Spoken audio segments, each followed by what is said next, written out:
Good Monday afternoon. I hope you've recovered from Christmas. Well, this is the next segment in the story.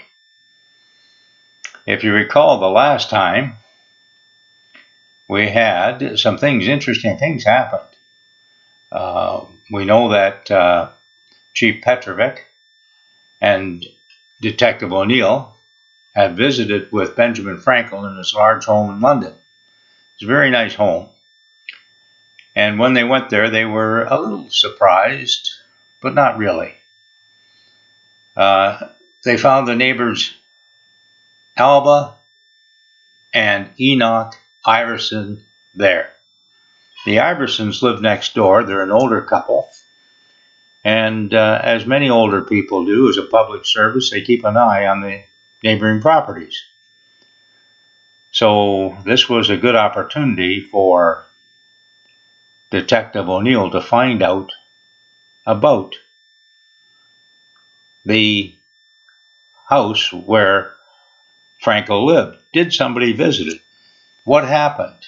Was that wonderful prize he won, was it stolen from the home? Well, according to the Iversons, it was.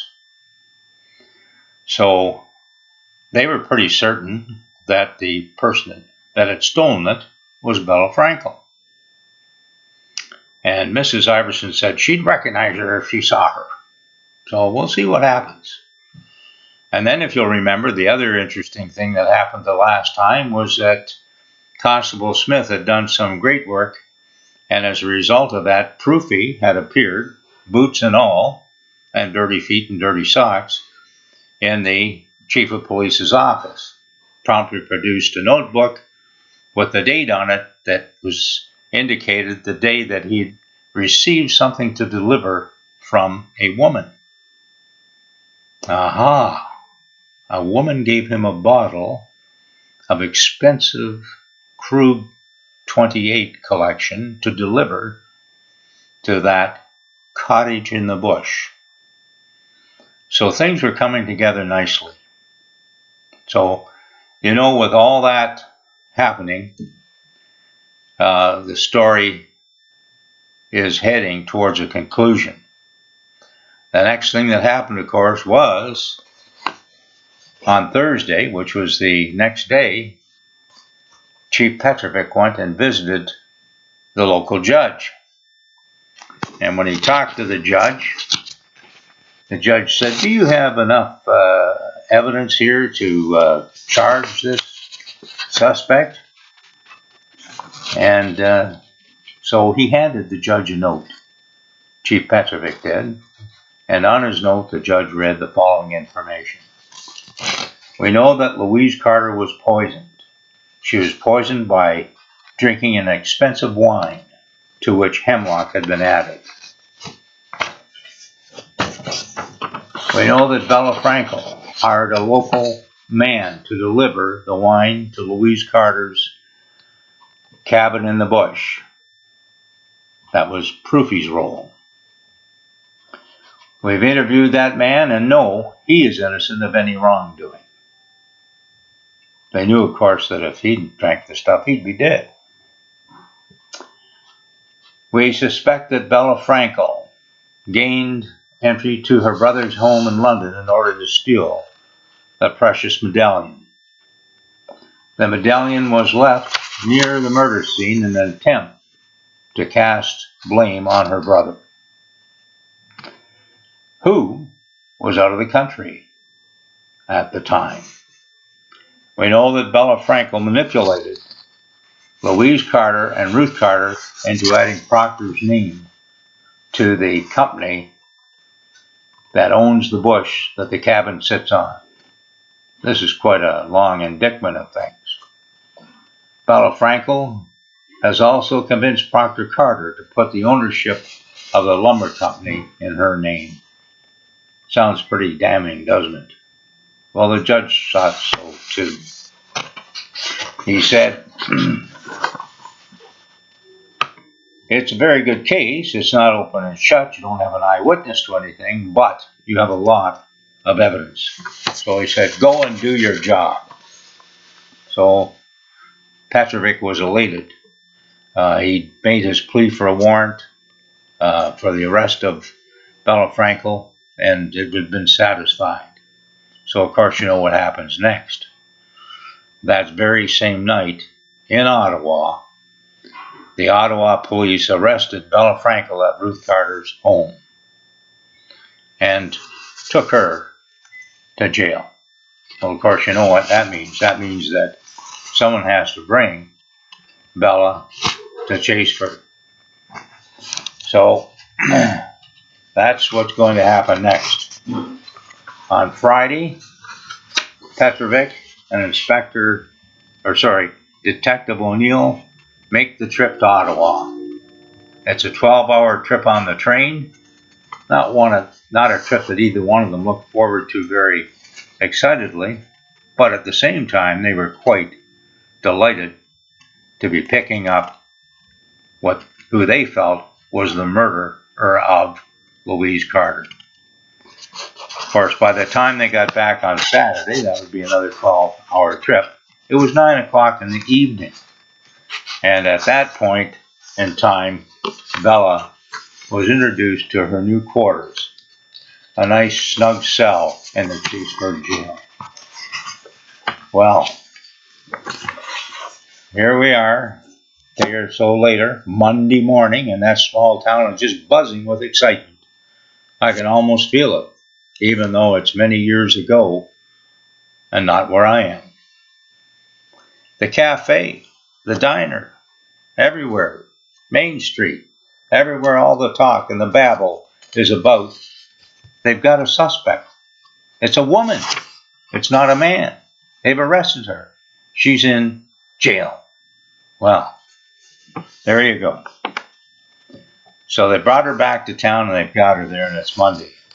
Things are falling into place very nicely because they've also made arrangements that afternoon to test out their new one-way glass that they have had installed quite recently at the jail.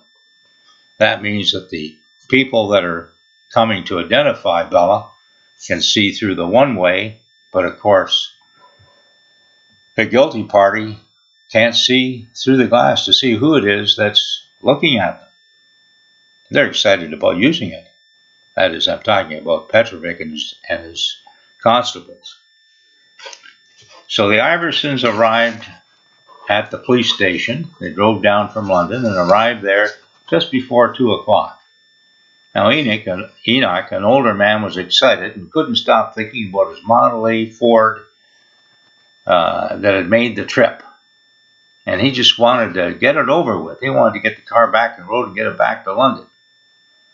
And Alma was angry, still angry for having been tricked by Bella, who didn't identify herself when she visited the house a few weeks ago. So they brought them in, and they had them take a peek. Yes, that's her. That's the woman. That's the woman that came to the house. So now they'd established that Bella Frankel had been to the house, and they were quite certain she's the one that had stolen that wonderful trophy that Benjamin Frankel had won. So here we go. That's the first step. The next step, that's when Proofie appeared and looked through the glass.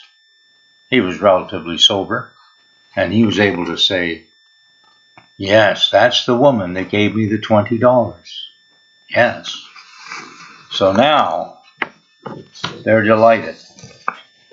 Petrovic and O'Neill are pleased as punch because they've had their eyewitnesses identify the person that they think committed the murder, and they're quite ready for it to go to trial. Well, that was an exciting and a busy weekend. And that Monday was a very important day. Now they were sure beyond a shadow of a doubt they had their person.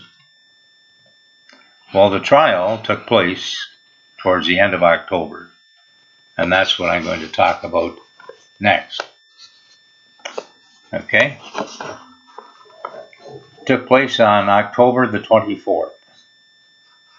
And it drew a lot of attention. It drew a lot of attention from lots of newspapers because, of course, the person that had been murdered was from Ottawa, and she was the daughter of a man who'd been a prominent member of Parliament. So they had people, reporters there, not only from the Southwestern Ontario papers, not just the Hamilton Spectator and the London Free Press, and the KW Record they had, and the Toronto newspapers, they had them there also from the New York Times. And I'm trying to remember, I wasn't very old then. I'm trying to remember, I think there was even someone there from the London, big paper in London. So the place was packed, and the trial went on. And late in the day, the jury, or actually it was the next morning, 10:30 in the morning, the jury returned to the courtroom, and Judge Marshall said, "Have you reached a verdict?" "Yes, Your Honor," the foreman replied. "We are of one mind. The vote is 12-0 in favor of a first-degree charge of murder." The courtroom spontaneously erupted with positive comments, except for the strident voice of Bella Frankel. "This is outrageous. It's a travesty of justice. I didn't do it." Of course, why would you want to confess that you did?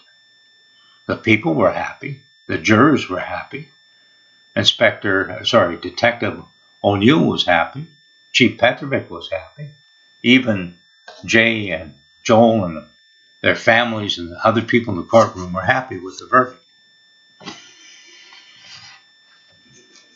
With her outburst, Judge Marshall pounded his gavel and demanded order in the court.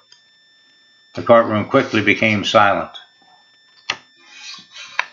And then the judge turned to her and said, "Bella Frankel, I have thought at length during the trial about the sentence you should receive.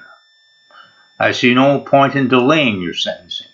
I hereby sentence you to death by hanging for the murder of Louise Carter." Well, remember, they still had capital punishment then. Now, they didn't hang many women, but this was a terrible crime. Bella rose to object, but her lawyer told her, "Just sit, be quiet." He then turned to the judge and said, "Your Honor, we respect you, but we shall proceed with an appeal at the earliest date." Judge Marshall made no comment except to say, "Court dismissed."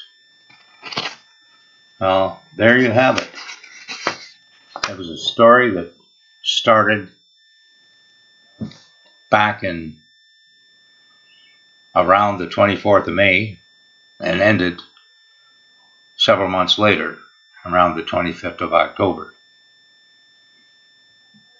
They caught their woman in this case.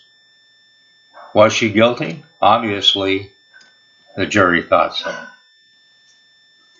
Well, that's the end of that story. And I enjoyed writing it. It was the first book that I did write. And of course, you can see behind me, I've written many more since then. Let's see what happens. Is the story over? Perhaps that one is. But there are many more to follow. Thank you for listening to me.